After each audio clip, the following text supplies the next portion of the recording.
Good day and welcome po sa panibago na namang episode ng aming channel at ako nga po pala ulit si Allen ng Greenyard TV and para naman po sa vlog natin for today, eto, isashare ko naman sa inyo kung paano ba natin iwa-water propagate yung ating mga snake plants ng effective, yung mabubuhay talaga sila. At syempre, bago tayo magsimula, sa mga bago pa lamang po sa aming channel, huwag niyo pong kakalimutan na mag-like, share, and subscribe and pakihit na rin po yung notification bell para maging updated kayo sa mga susunod pa naming videos. Please also visit and support na rin po yung aming Facebook and Instagram page, Greenyard PH po. At sa mga gustong bumisita sa aming garden, na dito po sa screen yung aming complete address. So, eto na nga, ating i-share kung ano ba yung mga dapat natin gawin para maging successful yung ating propagation, yung ating water propagation ng mga snake plants. Ito ay isa din sa pinakamabisa na paraan ng pagpaparami ng ating mga snake plants. Ang maganda mo dito sa water propagation, kita mo yung progress na nangyayari dun sa halaman mo. Dahil yan,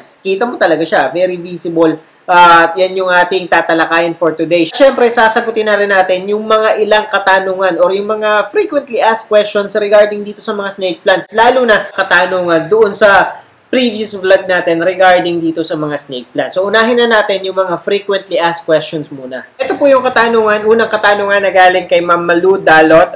Bakit nagkakaroon ng mantsa na pabilog kaya na pangit na tuloy yung dahon? Nilagyan ko minsan ng balat ng sibuyas at bawang, baka kako may insekto. So, hindi ko ma'am alam kung ano yung tinutukoy yung mantsa na yan or pekas. Pero kung halimbawa, kung makikita nyo yung snake plants namin dito, ayan. Meron siyang mga parang patch-patch, parang nakadikit sa kanya. Although, eto naman, matatanggal siya. Kailangan lang nating punasin ng maayos, kayurin ng konti para hindi naman masugatan yung snake plant. O kaya, kahit basang-basahan or wipes, pwede natin siyang punasan ng wipes para matanggal.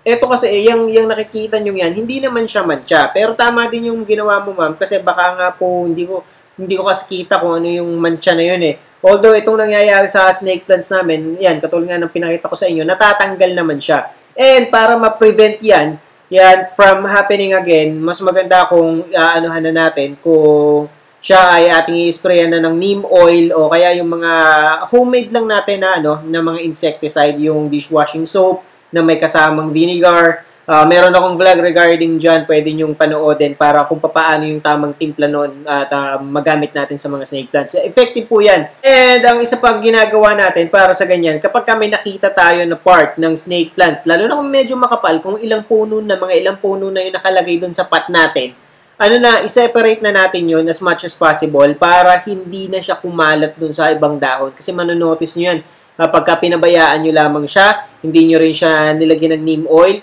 kakalat siya sa mga hahawahan niya yung mga dahon na wala pang kahit na anong mga insekto or nakadikit na ganyan. So, kung kaya nating i-separate siya, syempre, ang pinaka magagawin na natin yun, huhukayin natin siya para makat natin yung or may mga pagkakataon naman na, kung mahuhukay natin yung portion na naandun siya, yung part na yon, much better. So, i-separate na kagad natin yon. Mabubuhay naman siya eh.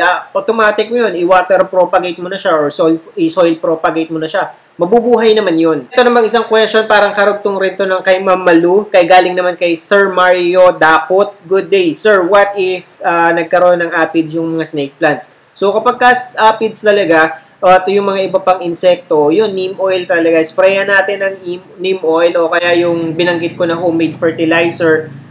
Kapag malala yung mga aphids o yung mga insekto na namumuhay dun sa inyong mga snake plants o sa inyong mga halaman, at least twice a week yung pag-spray ng mga neem oil. Twice or thrice a week, kapag nakikita nyo na nagle-lessen na siya, nawawala na yung aphids, kahit once a week na lamang. At kung halimbawa, wala na talaga siyang nakalagay na kahit na anong klase or natanggal na tuluyan yung mga insekto dyan, ituloy-tuloy nyo lang, kahit once a week nga, yung pag-spray ng neem oil para hindi na ma-prevent na natin na bumalik pa yung mga insekto na yon doon sa halaman na yon. And hindi naman yan wala naman yan kahit na anong effect sa mismong halaman natin. Yun nga lang, medyo may foul odor kasi yung neem oil matapang yung amoy niya, pero kayang-kaya naman para sa mga halaman natin. Medyo lang siya syempre, nasa loob ng bahay tapos medyo kulong, maamoy at maamoy talaga natin yung bagsik ng neem oil na in-spray natin. At ang susunod naman na question na ating sasagutin ay galing naman kay Ma'am Leticia Batohanon. So, sir, gaano po kadalas yung pagdidilig?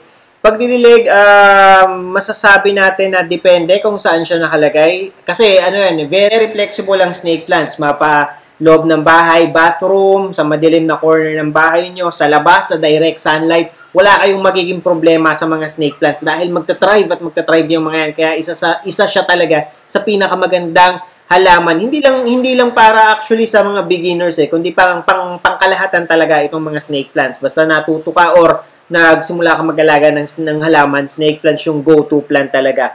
And para sagutin yung katanungan mo, yun, depende kung saan siya nakalagay. Siyempre, kapag ka direct sunlight, lalo kapag ka ganitong kainit yung panahon, maaaring araw-araw dahil mabilis matuyo yung yung soil niya. Kapag ka naman nasa loob ng bahay at medyo dark yung spot or space, mas maganda kung ipopoke mo muna ng finger mo yung soil para malaman mo kung gaano na ba siya kabasa or gaano na siya katuyo, kung hanggang saan na yung dryness na meron siya. Nasa loob ng bahay kasi, siguro mga 3 or 4 days, pwedeng tumagal ang snake plants na walang diligan Based na rin yan dun sa halaman namin o dun sa hybrid na snake plants na meron kami sa bahay namin. Tapos yun nga, basta yun lang yung monitoring na gagawin natin. Hindi na rin kasi natin pwedeng sabihin, yung scheduled watering. Mas prefer ko talaga yung chine-check mo yung soil.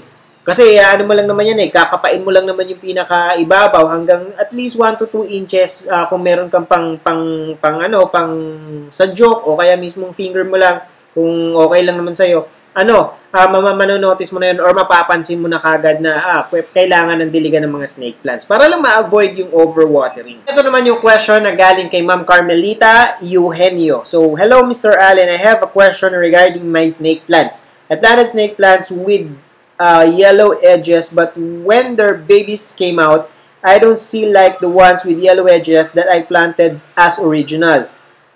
Mr. Allen, is that normal? Can I get the babies like original snake plants with yellow edges? Thank you, sir, for sharing your talents about planting. Keep safe always. So, to answer that, Ma'am Carmelita Eugenio, parang nagkakaroon siya. Normal naman siya. Katulad nito, ayan, ito yung sinasabi siguro ni Ma'am Carmelita na may yellow edges. Kaya din talaga yan sa amin. And, nagre-revert siya or nagkakaroon siguro sila ng genetic mutation. And tanong na rin ako at saka nag-search na rin ako, which is normal nga lang daw yun sa mga snake plants. And lalabas dyan, parang ganito yung mangyayari. Wala na talaga siyang yellow edges. Which is sa akin okay lang naman. Kaya lang yun nga, kung ito yung ipopropagate natin, di ba, parang hindi man nakaka-frustrate, pero nakakahinayang since hindi natin mapalabas yung yellow edges. Ito, titingnan ko pa kasi hindi pa siya masyadong hindi ko pa kita, hindi pa masyadong visible kasi napakaliit pa. Ipapakita ko sa inyo mamaya. Napakaliit pa nung baby snake plants na lumabas dito. So, hindi pa kita, hindi ko pa kita kung nagkaroon ba siya ng genetic mutation or nag-revert nga siya sa color green. So, yan, i-update ko kayo, titingnan natin or i-film natin itong snake plants from time to time para makita natin kung yellow pa rin ba or green yung lalabas na panibagong snake plant sa kanya. Ito naman po ay ang sunod na katanungan na galing naman po kay Ma'am Lori. So, ang katanungan naman niya ay bakit po malata or malambot ang ilang dahon ng snake plants ko? And sinagot na siya ni Sir or Ma'am Z or Zeglay. Pag malata, overwater po yan. Tama po siya. So, kapag medyo nanlalambot yung inyong mga snake plants, ibig sabihin lang yan, tapos parang pag hinipo nyo, yung portion na yon ay parang nagdo-drop. Ang normal kasi sa snake plants, matigas talaga. Kapag kaya na nakita yung parang anlambot nga, ibig sabihin, overwater siya. Kasi, at pagkatapos, lalo na kapag hinawakan nyo, yung may malambot siya na part na parang nabubulok, nalulusaw. So, ibig sabihin yan, overwater at maaaring nabubulok na yung ugat niya. Kaya, yun, dahil nga sa overwatering. Kaya dapat manotice or ma-prevent kagad natin yan. Pinakamagandang gawin dyan na remedyo ay bukayin natin, tingnan natin, palitan natin ng soil, pagkatapos tingnan natin kung gaano ng kalala yung damage dun sa, sa roots niya. Tanggalin natin yung mga portion na nabubulok na at pagkatapos palitan na rin natin siya ng soil. And sana, hopefully, hindi naman ganun kalala yung ano natin. But magta-thrive pa naman yan kung hindi naman yung buong ugat niya ay totally sira na. At pagkatapos, ang magagawa na lang natin is gupitin yung portion na medyo medyo lasak na or malambot na. May mga bad odor din kasi yun, tsaka hindi na natin yun maisasalba kapag kaganon. And ito, karugtong na rin to nung ating kasagutan kanina, galing naman kay Ma'am Jacinta Paran. So, good day po, bakit kaya yung snake plants ko may mga brown spots sa dahon at nabubulok? Pumapangit tuloy yung dahon at hindi malinis. Ano po ang gamot nun? Maraming salamat. Pagkadating po kasi talaga kapag ka nabubulok ang inyong mga snake plants, medyo wala na tayong magagawa, lalo na kapag ka nagsimula ng lumabas sa dahon niya.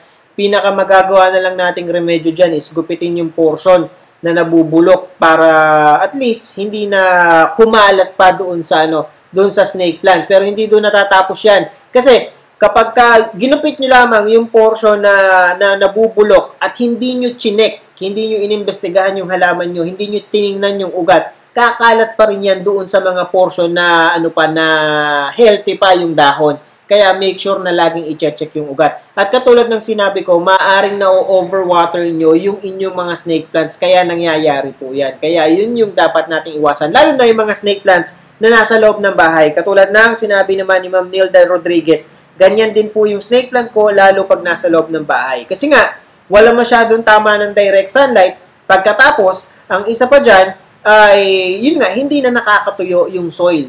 Kaya nabubulok yung nabubulok yung ugat ng ating mga halaman. Mapapansin nyo naman yan, kasi halimbawa, pagka too much sun, may pagkakataon kasi na nasusunog din ang dahon ng snake plant. So, paano yan? Kunyari, itong snake plants ko na to, sanay siya sa indoor, sanay siya sa loob ng bahay, bigla-bigla, kinabukasan, inilabas ko siya, tumirik ng matindi yung sikat ng araw, makikita nyo, masusunog at masusunog yan, kahit pasabihin natin na kaya niyang itolerate yung full sun. So, kailangan, hindi agad bigla-bigla yung paglalabas sa mga snake plants kung gagawin natin siyang outdoor plant para hindi naman masunog.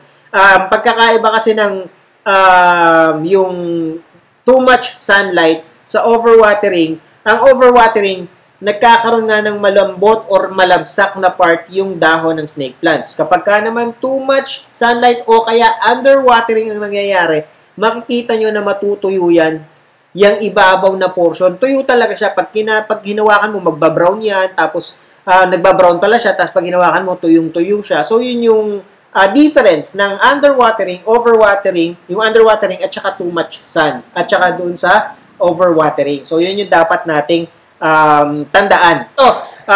Share ko lang itong sinabi ni Ma'am Mary Jane Bumatay. Pag snake plants po, not advisable sa plastic pots.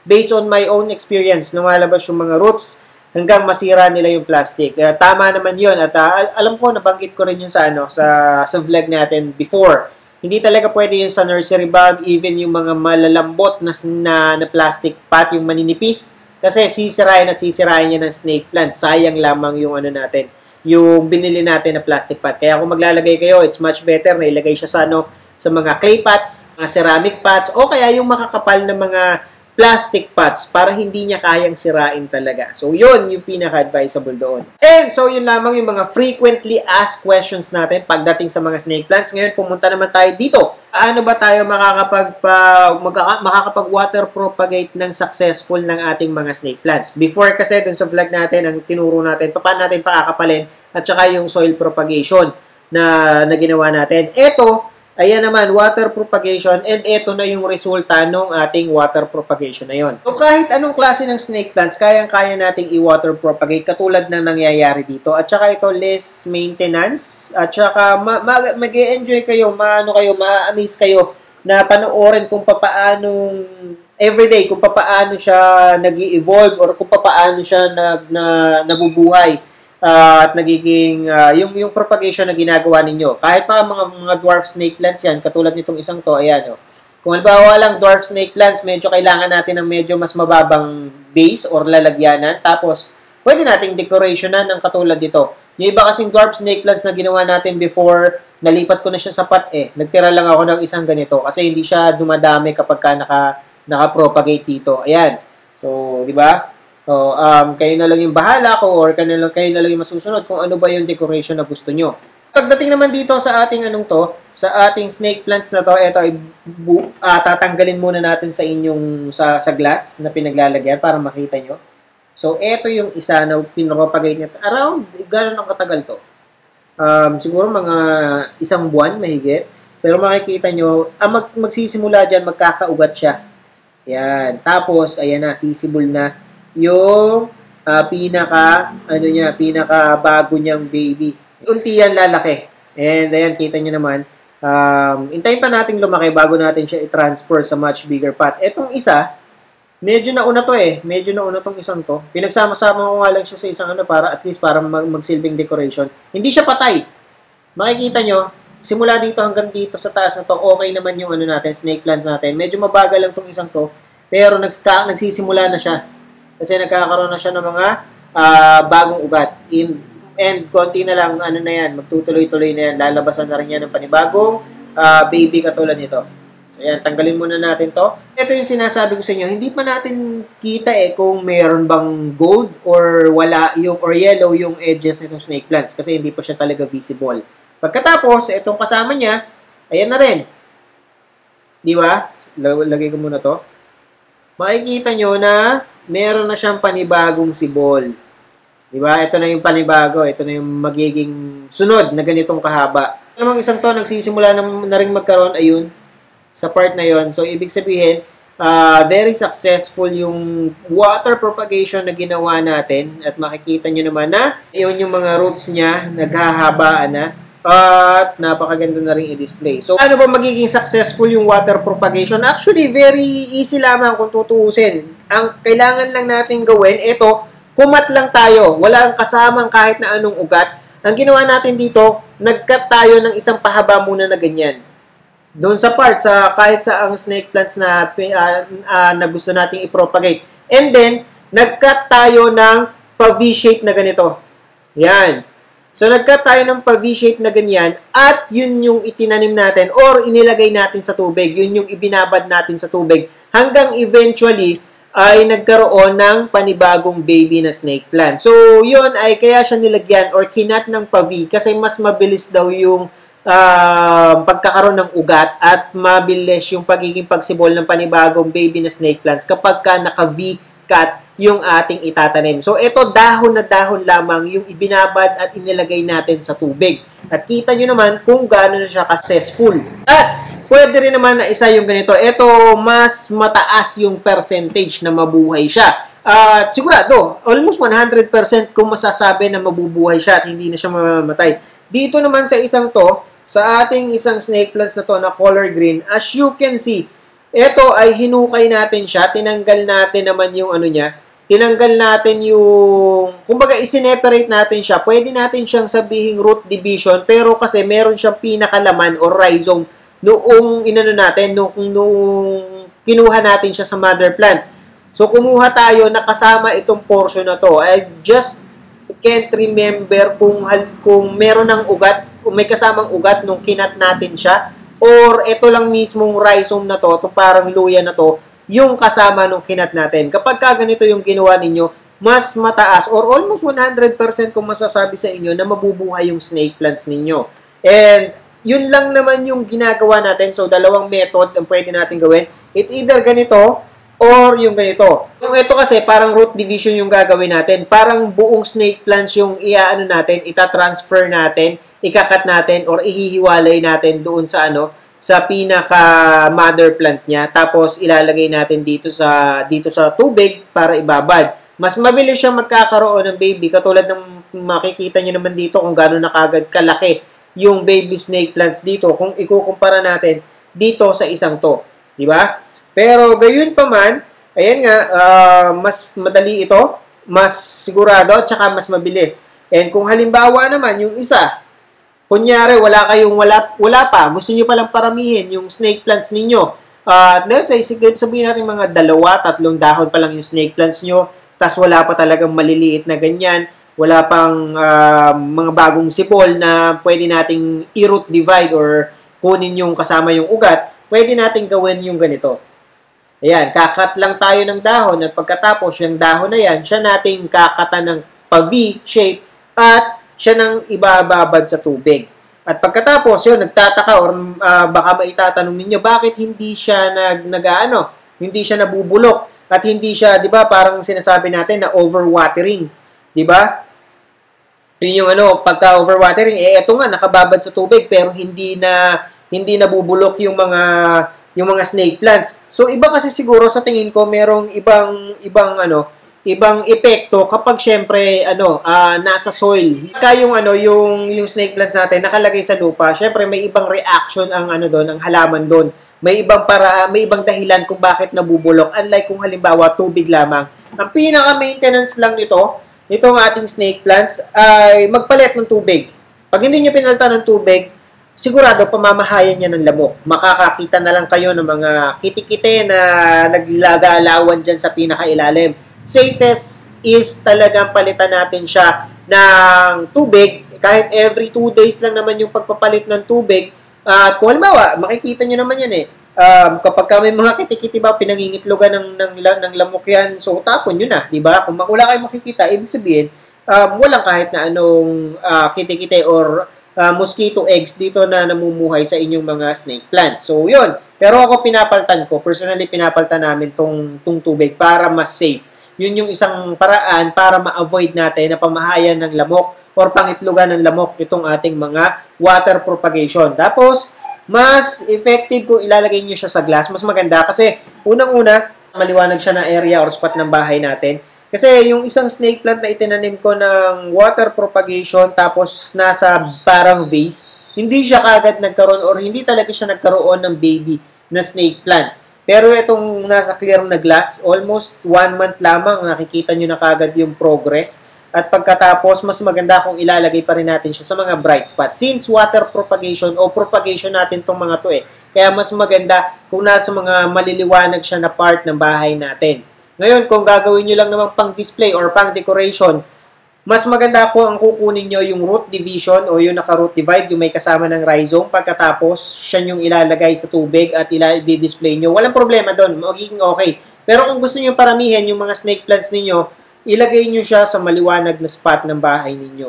Yun talagang, kung halimbawa, malapit sa bintana, tapos naka-glass, ayan, makikita nyo yung progress ng snake plants ninyo every day. Yung changes, yung paglabas ng mga bagong ugat niya, and tanggal stress. Nakakatanggal siya, nakaka-relieve talaga siya ng stress pag nakikita nyo na unti-unting nabubuhay yung mga propagation ninyo. Parang nakaka-proud kasi nakapag-propagate kayo ng successful ng mga snake plants o ng mga kahit na anong klase ng halaman. So, yun lamang po, and I hope nakatulong at nag-enjoy kayo sa panonood ng video na to. And again, sa mga bago pa lamang po sa aming channel, huwag niyo pong kakalimutan mag-like, share, and subscribe. And pakihit na rin po yung notification bell para maging updated kayo sa mga susunod pa naming videos. Please also visit and support na rin po yung aming Facebook and Instagram page, Greenyard PH po. Magkita-kita po ulit tayo sa susunod na episode ng Greenyard TV, and thank you for watching.